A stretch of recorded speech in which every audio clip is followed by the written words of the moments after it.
Yo, on va parler un peu des paramètres Windows et de ceux que moi j'active ou je désactive parce qu'il y a énormément d'options que vous allez trouver dans des logiciels à la con qui sont des options qui sont simplement changeables dans les paramètres de Windows sans avoir à rien à installer, etc. etc. Et bon, ça va être un peu long du coup parce que je vais faire un peu toutes les catégories une par une et je vais raconter ma vie un peu en même temps. Mais ça va être bien. Alors moi ce que je fais quand sur un nouveau PC quand j'installe Windows, alors, pour aller dans les paramètres, bouton là, bouton paramètres, je pense que vous savez faire. Et puis ensuite je me fais toutes les catégories une par une, je lis les options et je décide de si je veux les activer ou les désactiver, simplement.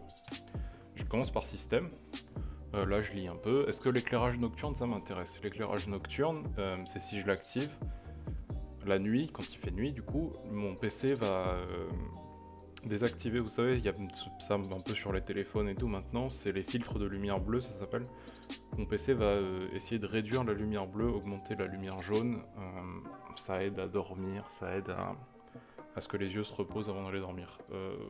Personnellement, je l'active pas parce que voilà, mais c'est activable, c'est bien. La mise à l'échelle et la résolution, ça c'est très personnel. Si vous avez un écran 4K, éventuellement, vous pouvez augmenter la mise à l'échelle des applications pour que ce soit plus gros. Voilà. Le son, c'est là que vous pouvez choisir vos parleurs, c'est là aussi que vous pouvez choisir votre micro. Et c'est là aussi que vous pouvez accéder au panneau de configuration son qui présente d'autres trucs, d'autres options. Typiquement, c'est là que vous pouvez désactiver si vous avez d'autres micros ou des machins ou des écrans qui proposent du son. Là, moi j'en ai pas. Vous pouvez les clics droit désactiver ici par exemple. Vous pouvez aller dans les propriétés de vos trucs aussi, puis vous pouvez régler le son, vous pouvez régler un peu des choses, des améliorations audio à activer ou désactiver, la qualité, machin, pareil pour le micro, propriété, vous pouvez changer le volume, les machins. Et le dernier onglet communication, si vous le laissez cocher, des fois sur TeamSpeak, ou TeamSpeak le fait pas, je crois que Discord le faisait, peut-être le fait plus, j'en sais rien, mais peut réduire les autres applications, vous pouvez cocher ne rien faire. Et si vous voulez réduire les autres applications, ça sera directement dans les paramètres de votre logiciel. Et voilà pour ce truc là. Les notifications c'est les choses qui vont pop ici là dans le centre de notification à droite. Personnellement ça m'intéresse pas donc je les désactive et je décoche tout ce qui est là. Voilà. L'assistant de concentration. Alors ce machin là, je vous le déconseille, il y a eu des histoires où ça rendait l'altab plus lent, etc. C'est un peu bizarre, globalement, désactiver là et puis décocher tous ces machins là. L'alimentation, c'est là aussi où vous pouvez changer le mode d'alimentation de votre PC, donc en cliquant sur paramètres supplémentaires, vous pouvez cocher performance élevée ou le mode qui vous intéresse. Stockage, il y a le stockage scène, c'est un peu désactivé, voilà. Le mode tablette, de toute façon vous n'allez jamais passer en mode tablette. Le multitâche, là vous pouvez décocher la chronologie. Deux fois ça va vous afficher un peu de pub ici. Enfin, ici, là d'ailleurs. Et ça se désactive ici, vous pouvez le décocher. Ancrer les fenêtres, vous faites comme vous voulez. L'ancrage des fenêtres, c'est, vous savez, si je mets ma fenêtre là, elle va se mettre sur le coin là de l'écran. Si je la mets en haut, elle se met en plein écran, etc. Ça c'est l'ancrage des fenêtres, vous en faites ce que vous voulez. Puis ensuite les trois options là, pareil, vous en faites ce que vous les lisez, vous choisissez. La projection, de toute façon, si vous avez un téléphone, etc., des fois ce sera activé, rarement, hein, sur les PC récents c'est rarement activé quand même. L'expérience partagée, moi je les désactive, mais vous devriez les désactiver aussi, ça sert à rien. Le presse-papier partagé entre les appareils, pareil, personnellement je m'en sers pas. Bureau à distance, pareil, je m'en sers pas non plus. Et les informations système. Là vous pouvez avoir un truc en plus si vous cliquez sur informations paramètres système avancé, vous pouvez avoir des options supplémentaires ici où vous pouvez cocher un peu ce que vous voulez aussi. Sachant que ça change rien à vos performances, mais vous pouvez le faire aussi. Et ça c'est là. Et voilà pour le système, les périphériques. Alors vous avez plein de choses, c'est incroyable. Les imprimantes, vous en faites ce que vous voulez. Les souris, moi je vais là et je désactive l'amélioration de la précision du pointeur. L'amélioration de la précision du pointeur, qu'est-ce que ça fait? C'est l'accélération de souris. En gros, si vous la cochez, Quand vous allez faire des petits mouvements sur votre souris, votre sensi va se réduire, et quand vous allez faire des grands mouvements, votre sensi va s'accélérer, pardon. Globalement, c'est déconseillé. C'est déconseillé pour les FPS parce que c'est mieux d'avoir une souris qui va tout le temps à la même vitesse que vous faisiez des petits ou des grands mouvements. Voilà. Sachant que la majorité des jeux FPS type CSGO, Fortnite, je sais pas, Apex Legends sont de toute façon en raw input, c'est-à-dire que ne seront pas affectés par ça et ne seront pas affectés par la vitesse de votre pointeur non plus. Si vous voulez vérifier simplement si votre jeu est en raw input ou pas, vous prenez la vitesse de votre pointeur, vous la foutez à fond, ensuite vous allez dans votre jeu et puis vous verrez si votre sensi a changé. Si elle a changé, c'est que c'est affecté par Windows, si elle n'a pas changé, c'est que c'est pas affecté par Windows. C'est assez logique. Dans le clavier, il y a un truc que vous pouvez faire aussi, sachant qu'il y a d'autres manières de le désactiver dans Regedit, comme je parlais dans une autre vidéo, mais vous pouvez cliquer sur Saisie, paramètres avancés du clavier, option de la barre de langue, le deuxième onglet, entre les langues d'entrée, modifier, et là vous pouvez désactiver le Windows Tab. Le Windows Tab, c'est le truc qui va changer la disposition du clavier là où de temps en temps, ah j'ai changé mon clavier, il est passé en QWERTY, c'est là que ça se désactive. Voilà. Le stylet, on s'en balait un peu les couilles. L'exécution automatique, c'est si vous branchez une clé USB dans votre PC, qu'est-ce que ça fait? Faites-en ce que vous voulez. Non, c'est pas ça, c'est les médias. C'est aussi les clés USB, mais pas que. Voilà, c'est lecteur amovible, c'est pour les clés USB. Il va vous demander quoi faire. Il y a aussi les cartes mémoire, et il y a typiquement là, on s'en bat les couilles. Le téléphone, on s'en bat les couilles. Réseau internet, ici il n'y a rien à cocher, il n'y a rien à décocher globalement, hein, touchez pas, ici on touche pas. La personnalisation, bah, vous en faites ce que vous voulez, hein. Si vous voulez changer votre fond d'écran vous pouvez, les couleurs, les effets de transparence, les machins vous pouvez. Ça c'est pareil, vous en faites ce que vous voulez, ça aussi, et là, juste dans accueil, il y a un truc à décocher, il me semble, c'est ça. Afficher occasionnellement des suggestions dans le menu démarrer, c'est de temps en temps, si vous le décochez pas, vous verrez un petit Candy Crush qui va pop ici. Et bon, pas très bien Candy Crush. Voilà. Et la barre des tâches, c'est là où vous pouvez décocher les choses genre Cortana. Des fois vous avez une petite barre Cortana ou une barre de recherche là. C'est ici que vous pouvez la décocher. Puis vous pouvez mettre des gros icônes, des petits icônes, etc. C'est un peu, il y a pas mal d'options aussi. Vous pouvez aussi ici choisir quelles icônes ici seront tout le temps affichées ou pas tout le temps affichées en mettant les icônes système. Par exemple, j'ai désactivé mon volume parce que j'utilise Ear Trumpet qui me permet d'avoir un autre truc de volume. Mais si je voulais le réactiver, je peux le réactiver là et puis il se met en bas. Voilà. Et vous pouvez un peu faire pareil si vous aimez pas les onglets réseau ou les machins, activer ou désactiver comme vous voulez. Voilà. Les applications, c'est assez clair, hein. Voilà, vous pouvez installer ou désinstaller des applications ici. Vous pouvez aussi les modifier, les déplacer pardon, si c'est des jeux ou des applications du store. Vous avez un petit bouton déplacer ici si vous voulez le déplacer d'un disque à un autre. Les applications par défaut, je ne vais pas vous faire un dessin sur ce que ça fait, hein. Vous êtes grand, les cartes, il n'y a rien ici, là non plus, là non plus. Et là, c'est les applications qui vont se lancer au démarrage, sachant qu'elles sont aussi disponibles dans le gestionnaire des tâches. Hop, dans l'onglet démarrage, là c'est la même chose. Hein. Mais si vous voulez cocher ou décocher des trucs, vous pouvez ici. Voilà.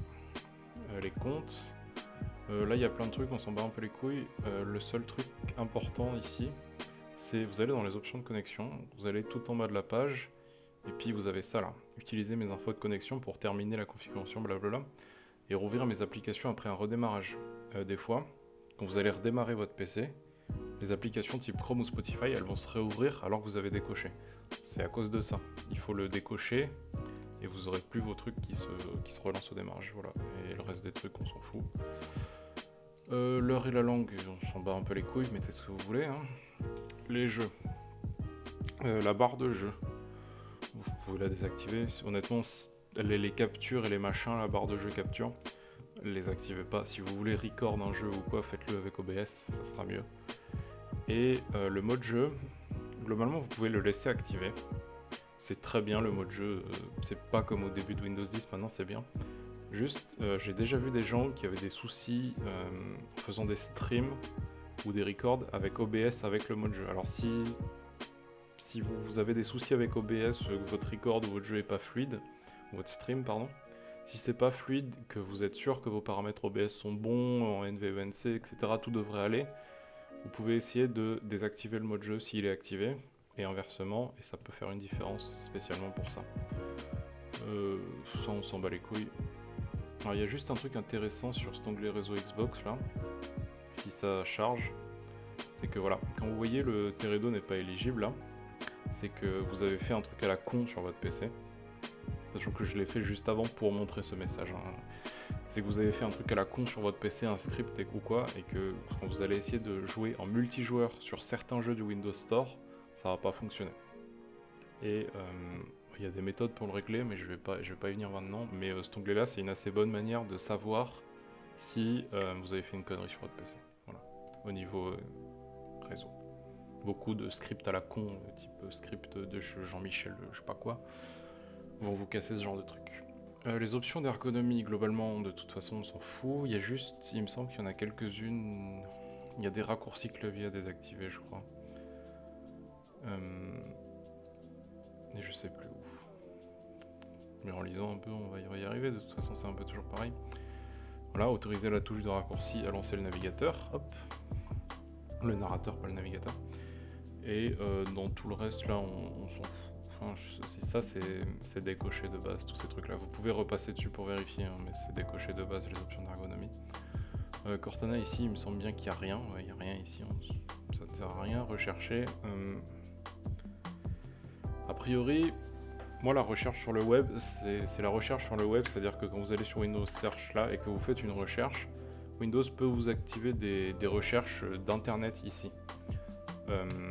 C'est cette option-là. Moi je la désactive parce que ça m'intéresse pas. Et ça c'est l'indexation avancée, c'est en classique très bien, touchez pas. Alors la confidentialité.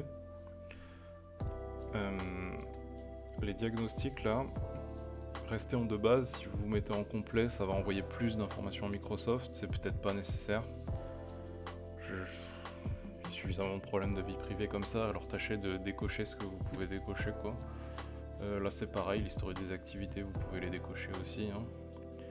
Et puis après les autorisations individuelles pour les applications là, honnêtement, touchez à rien. Parce que vous allez décocher des trucs là, vous allez décocher votre micro et puis vous pourrez plus parler sur TS. Vous allez décocher, je sais pas moi, votre webcam et vous pourrez plus stream votre webcam sur OBS. Touchez à rien ces permissions là, laissez faire, pas de soucis. Et dernier onglet, Windows Update, qu'est-ce qu'il y a? Juste les optimisations de livraison.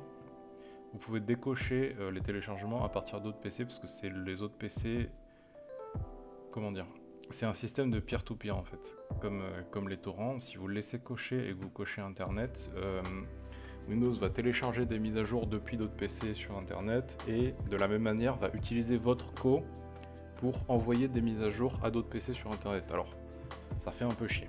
Voilà, alors vous décochez ça ici, et puis dans les options avancées, ça là, la bande passante limitée pour le téléchargement du Windows Store, j'ai remarqué que si vous la décochez, vous pouvez être limité, si vous avez la fibre, vous pouvez être limité dans la vitesse de téléchargement des applications de Windows Store. Alors si vous avez une très bonne connexion, et que vous avez l'impression que vos téléchargements du Windows Store, ou de l'application Xbox, sont lents, essayez de le cocher et de le mettre à 100%, et ça fera peut-être une différence.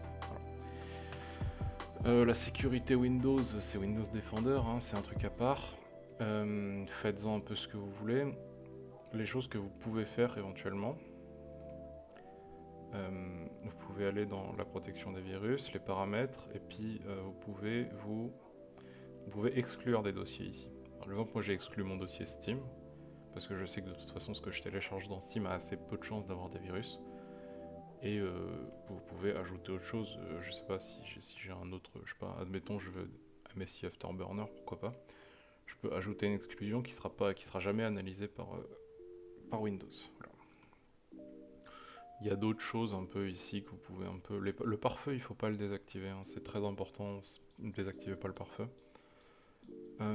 Smart Screen, c'est un peu comme vous voulez, j'ai envie de dire. Moi, je le désactive, Smart Screen, parce que je sais ce que je fais. C'est à la tête du client. Voilà, Smart Screen. Alors, il y a les exploits de protection aussi. Ça, vous pouvez le désactiver par programme. C'est-à-dire que les exploits de protection, c'est des systèmes pour que Windows... c'est des systèmes de sécurité. Voilà, je ne vais pas me lancer dans une explication. Mais ça peut potentiellement faire perdre des performances. Alors, ce que vous pouvez faire, par exemple, c'est choisir... allez, là, je vais prendre mon csgo.exe. Hop, CSGO, là, je prends mon CSGO. Et puis, je peux lui mettre... je peux tout désactiver en exploit de protection pour lui, par exemple. Et est-ce que ça va doubler mes FPS? Non. Est-ce que ça peut me faire gagner un peu de FPS? Possible. Voilà. Et le reste, on s'en bat un peu les couilles. Et on a terminé dans la sécurité Windows. Et globalement, tout le reste, là, on s'en fout. La sauvegarde, on s'en fout. Résolution des problèmes, on s'en fout. Récupération, on s'en fout. Activation, activer Windows. La localisation, on s'en fout. Le développeur, on s'en fout. Et Windows Insider, on s'en bat les couilles. Et voilà. Vous avez fait votre tour des paramètres Windows et c'était super. Je suis passé un peu vite sur certains trucs possibles. Globalement, ce qui est important à retenir, c'est lisez. Lisez tous les trucs, promenez-vous un peu là. Allez, qu'est-ce que ça va faire? Oh, qu'est-ce que ça fait si je fais ça? Qu'est-ce que ça fait si je vais là? Oh, je peux faire des propriétés, je peux lire des trucs incroyables. Lisez un peu tout ça. Là, je peux changer la fréquence de mon écran ici si je veux. Je peux changer les couleurs et tout. Promenez-vous un peu, lisez ce que ça fait. Si vous n'êtes pas sûr, demandez sur Discord. Et ça va être super, voilà.